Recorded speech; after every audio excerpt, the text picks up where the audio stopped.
Hey YouTubers, it's Dan87951 here. I'm going to show you how to change out a water pump on a Cayenne Turbo. Mine's been leaking for a few days now. I ordered the parts and finally the water pump just really kind of let go and started leaking on me pretty bad. So I'm going to park the car and wait till my parts come in. But until my parts come in, I'm going to go ahead and start the disassembly process. First, a couple of things. If you think your car has a leaky water pump, look for some white substance, like chalky substance. Sometimes it will spray up inside the engine compartment here, and that's indicative of coolant being burnt. And as you can see, I've got some right over here in this corner. I've got some. Well, the light's not going to cooperate. I'm trying to do this one-handed. There's some chalk right because the water pump's located right down in here below the throttle body. There's some orangey white substance right here, which is indicative of coolant. And there's some white chalky stuff as it's been leaking. It's been blowing on the fan and kind of blowing all over the plastic a little bit. I shouldn't have cleaned it off so well before I took the video. Not only that, while the car was idling, it was making a like a whirling type sound, which is pretty common for a failed water pump. Those are kind of like symptoms, I guess, that they make when I was doing research. Also, it was also kind of squeaking, but not like a belt squeak. It was like a bearing squeak, as if it didn't have any lubrication. It was more like a dry type squeak, because coolant isn't a lubricant. So I'm guessing coolant was slipping past those seals, getting inside the bearings, and it was causing it to squeak. So the first thing we want to do is we have a number of these plastic clips all around the body, and we want to start removing those. And they're really easy to do. You just need a flathead screwdriver, and they lock in place like that. So I just twist, and they usually pop out. If they don't, just give them a little shake. And as you can see, that one pops out. And so you've got one there, right here, right there. Got two in the back, one on top back there. Got another two right there, another one right there. And don't forget to remove your dress-up panels. You got one for the coolant reservoir, and this one's for the other side over here. Let me show you how that looks when it's installed. And they're pretty easy to remove. Just remove them like so. So I'm going to go ahead and get all these plastic clips out. Okay, I've got all my plastic clips out. But we still have one more thing to do. As you can see, they're nice and loose. But over here on this side, it won't be as loose. And the reason for that is if you pop underneath your washer cap here, you'll see that there's a torque screw. It's a T20. Let me get some light on there for you. There's a T20 torque screw that we've got to remove.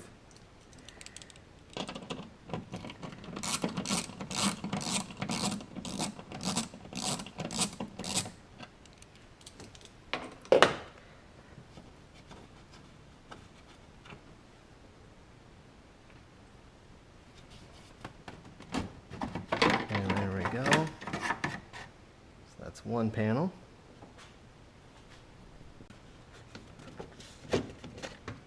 There's another panel.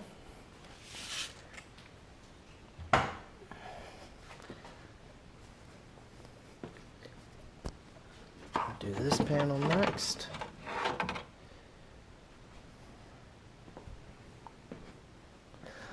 Gently set them on the car over there. Then get these removed.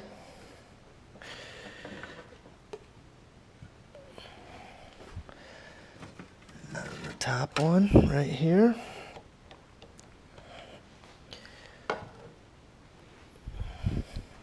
So it just leaves us one more panel.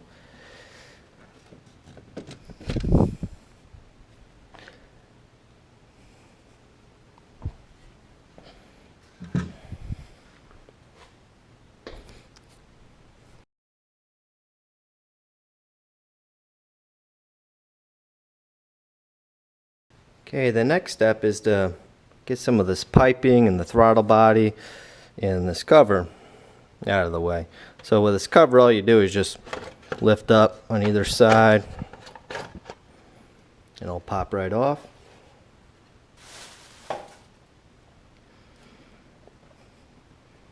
And then for the piping, or the charge pipes, you just need a flathead. So I'm going to go ahead and loosen these up.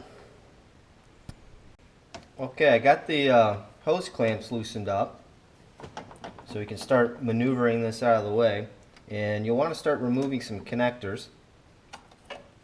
For instance, the mass airflow sensor connector.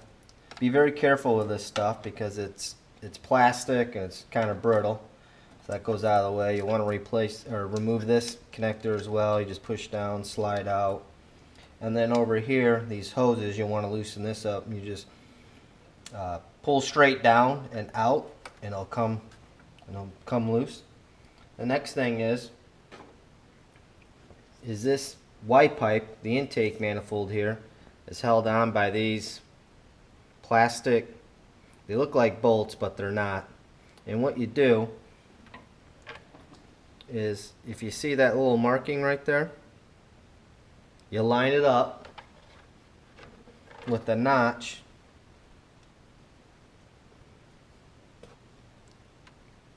right there. So you want the dot to be right there, and then you just use these pliers to wiggle like that and pull out. And I'm going to show you how to do that on this one over here.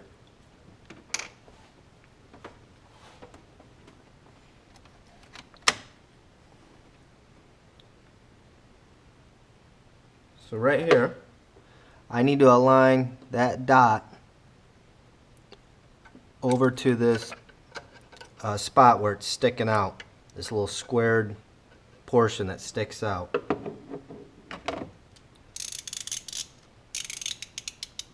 So I take my T30 and get that centered like so, and then take my pliers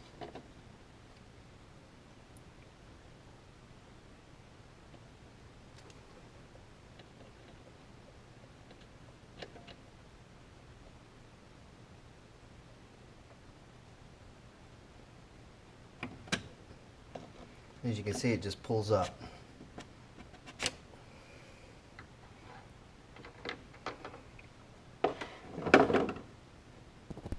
Okay, the next thing you want to do is we want to start getting the intake Y pipe off and these rubber hoses. And what I found best was, you want to obviously be careful because this stuff is plastic, it will break. I don't know why Porsche cheaped out so much on a $100,000 SUV, but it is what it is. So when you're pulling these things apart, it's best to kind of get in here and kind of take the rubber hose and then just slide it back. And then once you get this part off, like angled out like so, then you can slide it out like that. That's what I did on that side. But definitely be careful. So I'm going to go ahead and get this side done. Okay, I'm going to go ahead and start it.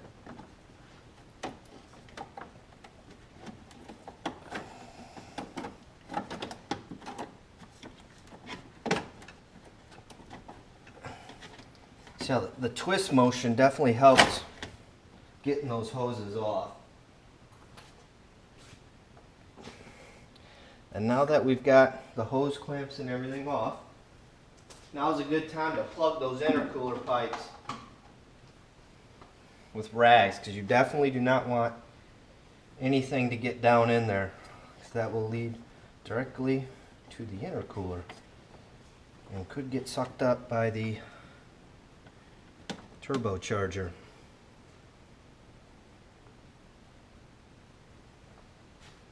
Just for good measure, stick these rags in there.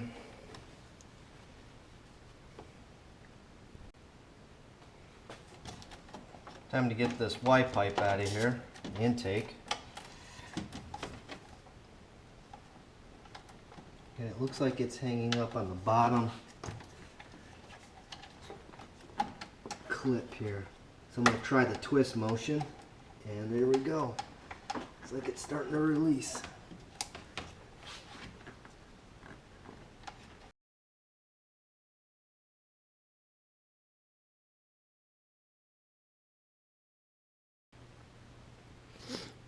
Now that we got the Y pipe, the intake manifold removed, and everything's disconnected, I'm going to take a break from doing anything on this side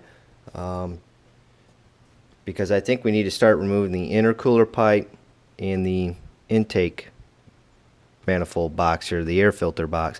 And the reason for that is I don't have a shop manual or anything. I'm kind of playing this by ear, trying to figure out the best course of action to get to both the tensioner, the idler pulley, and the water pump. I plan on replacing my idler pulley. Since I've got everything torn down this far, I think it'd be kind of crazy not to go ahead and just freshen up that idler pulley. It is 10 years old. I'd hate to get back in here and have to do this all over again just because I didn't replace the idler pulley. So the next step is I'm going to go ahead and get this air box removed, and it's the same concept with these cheap plastic bolt things that hold everything together, and there's a dot that corresponds with a dot on the box. You want to make sure this is lined up, and then once you have those lined up, you should be able to pull it out. And I'll have to do it on this side, so I've got to twist this one to the dot that's right there, which is a little damaged.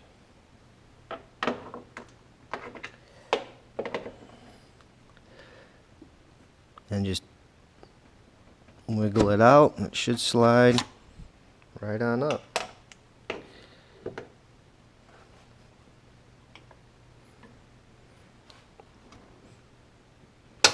Then undo the clips.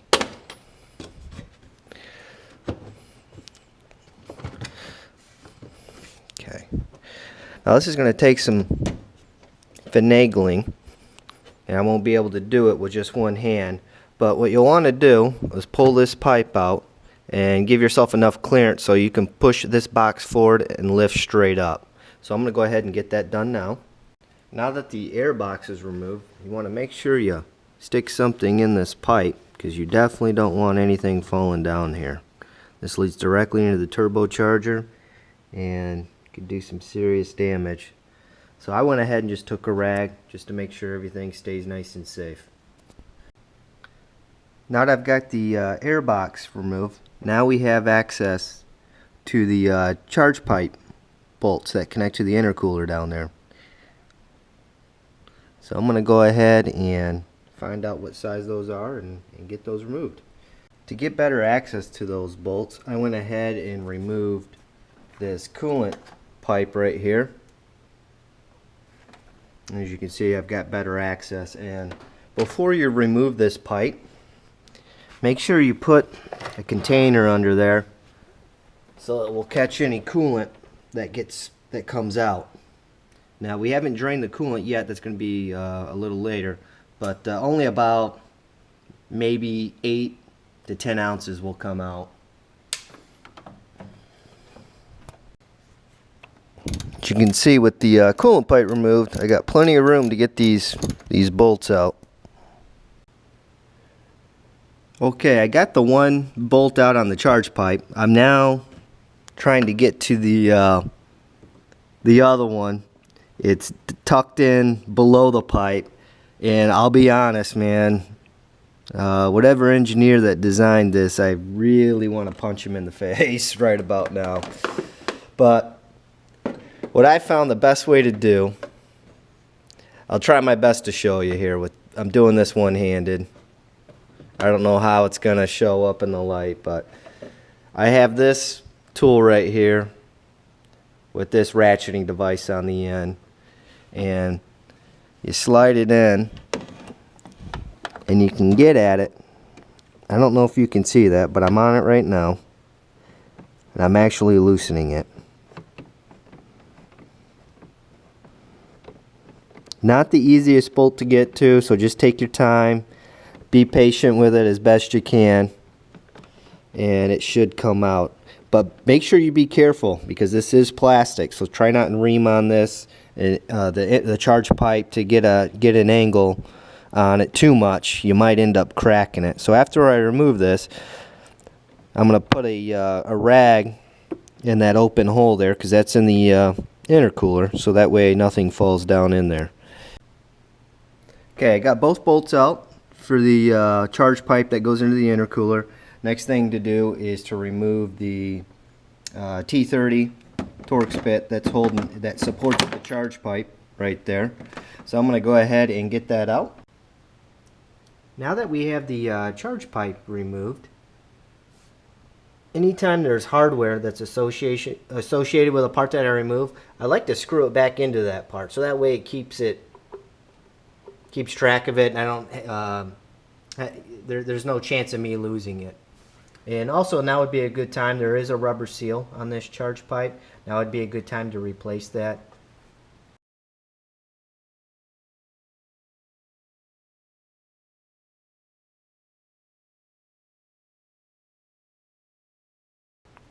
Okay, the next thing we want to do is start draining the coolant. And I don't know how well this is coming through. It's pretty dark down here, and it's hard for me to see with this GoPro if it's lined up. But if you see that blue Phillips head screw, that's the drain plug for the cooling system. So I'm going to go ahead and get this drained. Obviously you'll have to remove the plastic undershields on the body of the car. And if you don't know how to do that, please refer to my oil change video. I go through step by step on how to remove all the plastics, the under trays. After you remove the intercooler pipe, or charge pipe, as what I believe Porsche calls it, we want to remove this coolant hose right here. And there's a metal band clamp on here, and you got to get a set of channel locks. And as you, I don't know if you can see that now that there's no light, but as you squeeze, it makes the clamp open up larger, so that way you can slide the rubber hose out.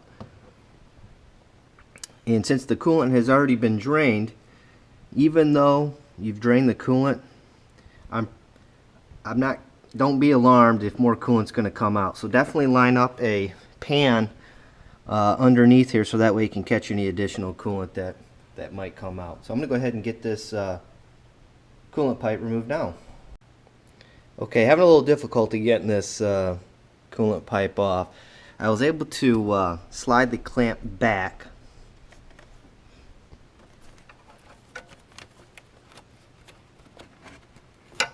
Like so. And I'm going to try and take a tool like this and get in between the rubber and the metal to see if I can break loose any type of seal that's being taken place there, because it definitely feels like it's kind of fused on a little bit. It's probably been a while since it's been changed out or been taken off. So I'm going to go ahead and mess with this. Just take your time, be patient. You know, the car is kind of, you know, it's 10 years old, and some of these parts can be quite delicate. So I'm going to go ahead and remove this.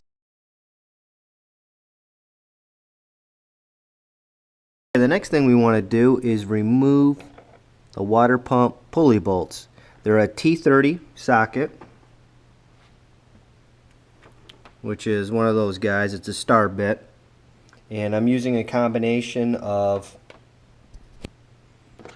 a ratchet like this just to break it loose. That's way more than enough leverage than I needed. I just wanted to have it easy to access with my hands, trying to pull everything up because there's so much stuff in the way, so I decided to use this. And then I'm also using one of these adapters that go inside the socket and combining it with an open-end wrench, because room-wise it's a little tight, so I needed something that would fit in there a lot easier than with this head. But I got two out of the three loose with my socket. It's the top one that I'm having problems with getting the socket in there, so I'm using this adapter. And I'll show you. It's a 3-piece socket cap set, and they look like that, and they just plug right in. So I'm going to go ahead and get these water pump pulley bolts removed. Okay, the next thing we want to do is remove the serpentine belt. And right there, what I have my adjustable wrench on is the tensioner.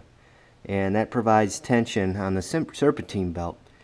And in order to get the belt off, we have to loosen the tension. And in order to do that, you turn it clockwise, and that will release the tension on the belt, and you should be able to slide it on out.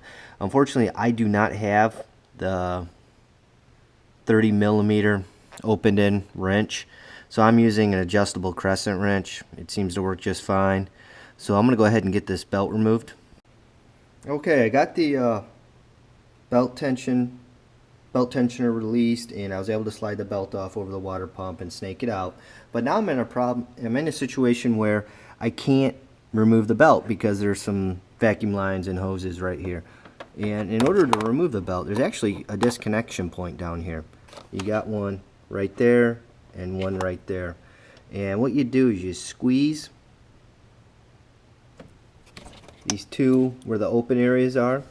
You squeeze them together, and it should slide right out in theory, but I'm guessing since it's been sitting like that for 10 years, they're probably not going to be easy to remove. They're made of plastic, so definitely be careful when you're down here messing with these, because you definitely don't want to break them. Knowing Porsche, the part's probably not cheap.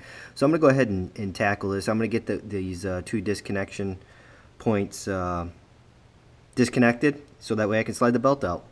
Okay, I got the vacuum lines disconnected at their disconnect points. One thing I want to stress is it took me some time. It really did. I just had to be patient with it. Try not and use any tools on it. I can't stress that enough. It's very cheap, brittle, crap plastic. I really don't know what Porsche was thinking on a $100,000 SUV, why they would use such cheap plastic, but it is what it is. So I'm going to go ahead and slide this belt out now, and I'm going to try and see if you can see this. See if I can get the light positioned. But as you can see how it's just now it's an easy disconnect point, and the belt should slide right out. So if you plan on replacing the serpentine belt like I am, this is a step you'll definitely have to do. So just be patient with it and take your time. Good luck.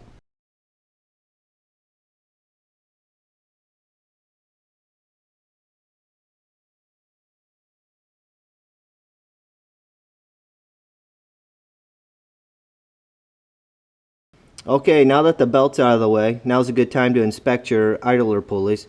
I'm a strong believer, if you're going to go through all the trouble of replacing the serpentine belt, you might as well inspect everything else, figure out what else needs to be replaced while you're in there, and get it replaced at that time. Especially if you plan on keeping the car for the long haul, it just makes sense down the road.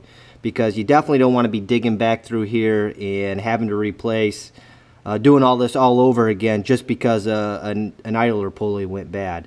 So I actually have one that's bad. I don't know how well the camera's going to pick up the sound, but I'm going to go ahead and show you what it sounds like.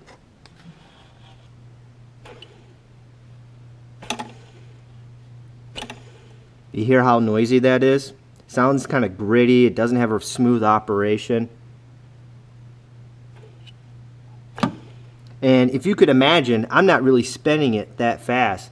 So when the car is actually started up and running, probably a lot of, a mechanical sound is coming from this engine bay because of that idler pulley. And this is the belt tensioner idler pulley. And as you could tell, it's like brand new shape.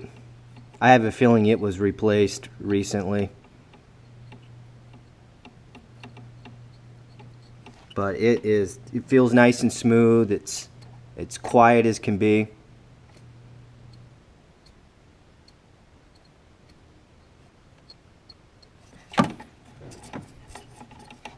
See if I can get a, there we go. Yeah, I can't hear anything from that one. So that one sounds good. So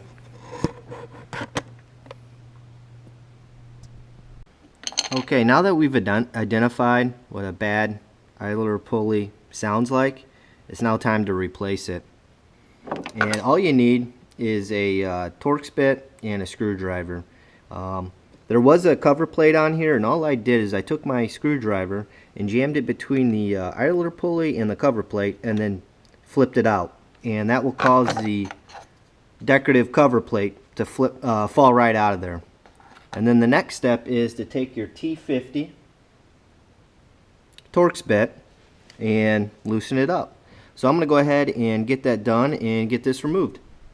Well, I was looking in the shop manual and I realized there's actually two idler pulleys on this engine. You got a driver's side and a passenger side. And when I checked the passenger side down there, as you can see, it's bad as well. And I'm quite surprised because the car only has 52,000 miles on it, and it's making the same grinding type, whirling type sound that's indicative of a bad bearing. So this one's definitely hard to get to. It would probably be easier to get to if you could remove this coolant pipe and this charge pipe as well. But I'm going to try and make things quicker and not remove those items. So I was able to actually get my hand down in there and get a long tool like this with the T50 is what you'll need. And I was able to break it loose. Unfortunately, my hands could not fit down in there with a T50 and this smaller ratcheting wrench combo. I had to use a longer one, and then once I broke it loose, I was able to get in there with my hand with this and twist it off. But for some reason, this hand places you right over the crank and right by the water pump pulley, and you just can't get your hands. You just don't have enough room to do it.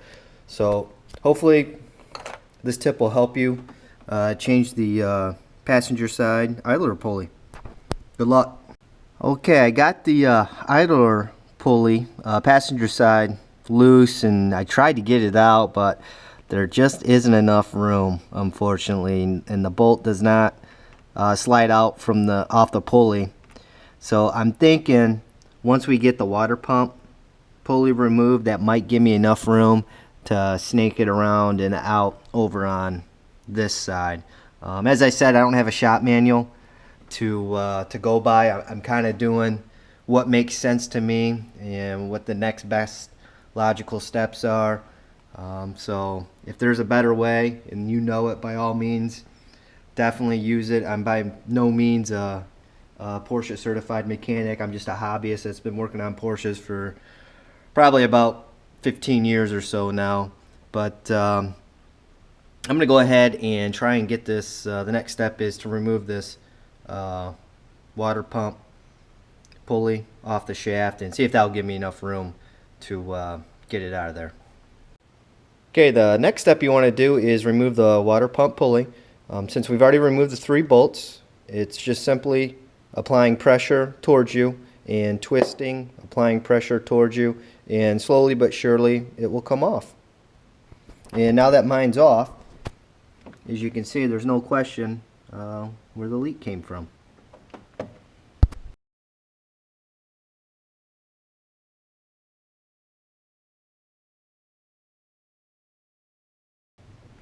Okay, the next step is we want to start removing the bolts for the water pump. What you'll need is what is called a E10 socket. As you can tell, it looks like a female version of a Torx bit. So I'm going to go ahead and go all the way around and start getting these removed. Just keep in mind that we do have a wiring harness that is right above the water pump, so be careful when you're up there. You'll probably have to move that out of the way to access those bolts, but I'm going to go ahead and get going on this. I just wanted to take this quick video for you. I've almost got all the bolts out of the water pump, but you're definitely going to have to get creative with how you're going to use some of the tools that you have in your chest. As you can see, a lot of the bolts, especially on the passenger side, were a little hard for me to get to. So I had to use an angle adapter and connect it to my E10 socket and a bunch of extensions, and I was able to get a lot of the bolts removed from the driver's side. So hopefully this will give you an idea and maybe might help you to get yours removed. So good luck. trying to get to the last two bolts. They're the top two bolts on the very top of the water pump. I can't reach them. There's a wiring harness that runs right above it, and in typical Porsche fashion, there really is no quick way to move that out of the way. At least I'm not seeing any solution other than to remove the throttle body.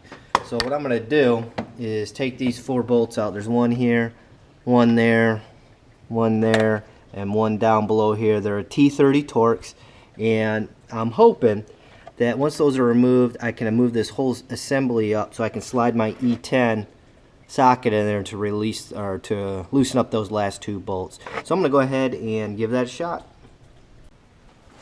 Okay, I removed the throttle body, and I think that's the best approach to do it, especially if you haven't done this job before, because it really opens up the area and gives you a lot more room to figure out how things are, where the bolts are located, where the wiring harness is located.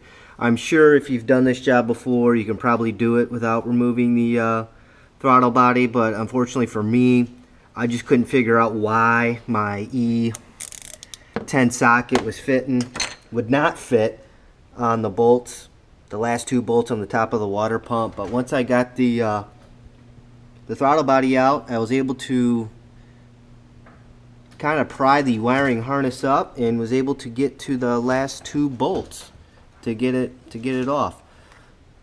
I still have one more. It's already loosened, so I'm just gonna remove that one, but please keep in mind that there's still gonna be some coolant left in the system.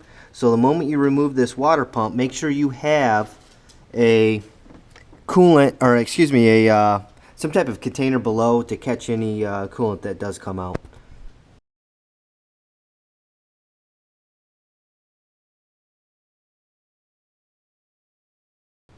If you remember, a couple of steps back, I had a bad idler pulley on the passenger side, and I just couldn't get it out. There wasn't enough room anywhere. Now that we have everything torn down, now will be a good time to try and see if I can get this removed. So I'm going to go ahead and see if I can get this out of here now.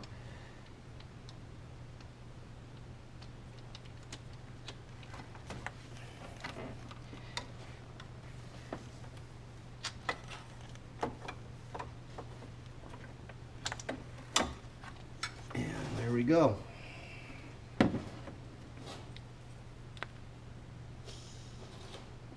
I don't know if you can hear that, but those sounds you're hearing are indicative of bad bearings. And please keep in mind, this pulley is actually a different part number than the pulley on the driver's side. So these are not interchangeable. I thought they were, but when I placed my order this morning, they were actually different part numbers. So if you plan on replacing them, make sure you get both a passenger side and a driver's side idler pulley.